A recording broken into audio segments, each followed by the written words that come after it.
Got to shout out my sponsor again. Can't talk enough about Tony and Sat Down Jamaican Grill up there in Studio City. Got to shout them out because they are the ones that's keeping the show on the air for this month. So big up to Sat Down Jamaican Grill. You know, I was there the other day. And I hear that sing-songy accent, you know, that Trinidadians are known for. Sitting right next to me was a Trinidadian. He was so excited. I was like, hi. I said, where are you from? He goes, Trinidad and Tobago. I said, I knew it. He said, oh, girl, I am so excited. I said, this is the closest it can get to me for Trinidad. The food here is so amazing. I can't wait. Yeah. This is how I'm just talking about the food, you know. Yeah. So let me tell you something. You don't have to be, even though it says Jamaican Grill, it is for it caters for all of you West Indians, and it caters to all Americans who love West Indian food. And we know a lot of you out there love West Indian food and love West Indian culture, right? So check out Jamaican Sat Down Grill in Studio City. Much big up. So KIBWE. Yes, ma'am. I want you now to want us to zone in on you a little bit. I want you to talk about, we all know that you have so many accolades behind your name, but I know you just released a book which has been getting a lot of buzz called From Nerd to Pro. Yes. Give us a little bit about that. The name of the book, man, I don't know which camera I'm pointing at, but From Nerd to Pro, right?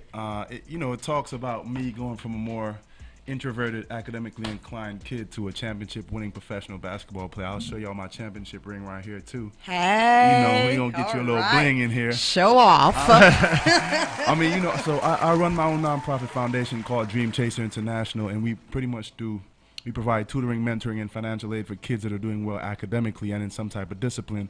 And this book, is a kind of motivational tool for the kids, just to let them know that, it doesn't matter where you start, but if you believe in yourself, you can make anything happen, man. And that's preach. Yeah. Coming from a young kid in the islands, very unsure of himself, very introverted, shy, and I believed in myself. I had dreams, I had goals, and I went out there and make it happen. And kids all over the world, not only Trinidad, not only the U.S., anybody who has a dream, who has a will, and who has a desire, they can make it happen. What an inspiration. Well spoken, sir. Well spoken.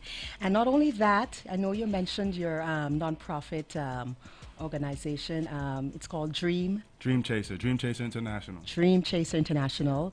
And through that organization, you're doing wonderful things, giving back to the world. Yes. But also talk about an organization you just recently formed that is just creating a storm over here in LA called LA Lime. Yeah, man. LA Lime. Big up LA Lime one time, man. You see the hats, so now, LA Lime, where I'm from, Trinidad and Tobago, obviously. Big up all my Trinis one time, Trinidad and Tobago straight, you don't know. Lime in Trinidad means hang out or get together. So LA Lime is basically a social network. We do different types of events, and we bring people and business together. It's a very simple concept. My uncle used to always tell me, access is the cornerstone of power.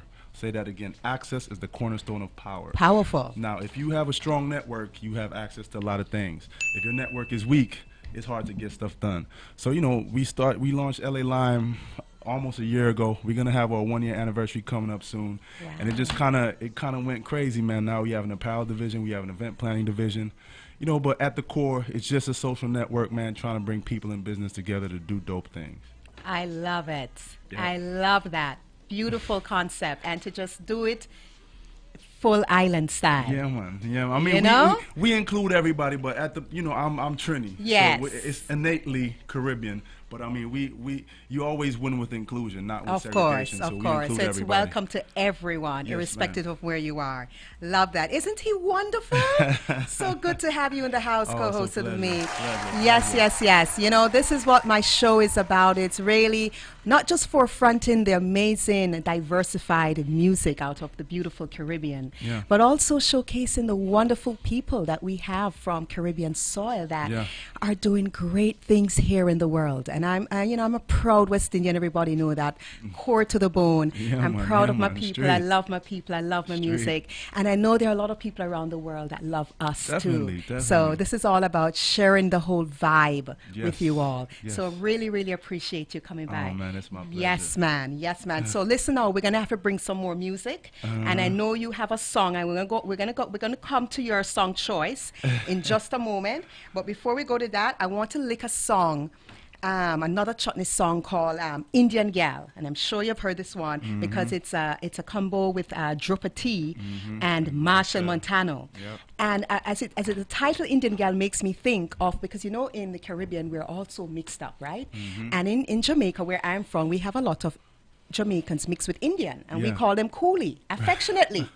And I remember the first time I meet some Trinidadian guy. No, it was a girl. And she was mixed with Indian, beautiful girl. And I go, I said to my friend, he's a coolie. And she goes, don't say that. And I'm like, what? We say that all the time in Jamaica. It's you know, that is just a lovey-dovey way we mention how we you know, we acknowledge Jamaicans mixed with Indian, but I hear that you can't say that in Trinidad. Yeah, in Trinidad it's a whole different ball game. I mean, tell us about that. That word is a derogatory word for Indian. You know what I mean? You don't call somebody you like a coolie in Trinidad. You know what I mean? It's just not. Yeah, so we don't use that word. You so know. what is a proper way to refer to a Trinidadian mixed with Indian? An Indian. It's an Indian. Yeah, she's Indian Trinidadian. He's Indian Trinidadian. You know, but there's no pet word for it. You can never say coolie. Yeah, coolie's just not unless you want to get in a fight or you want to you want to have So you hear that, my lovely folks? Anybody thinking of going to Trinidad in the future, and you know that word? Listen, you can say it in Jamaica. It's absolutely fine, but not in Trinidad. Not in Trinidad. Okay? Yes. So listen now, we're going to introduce this song called Indian Gal by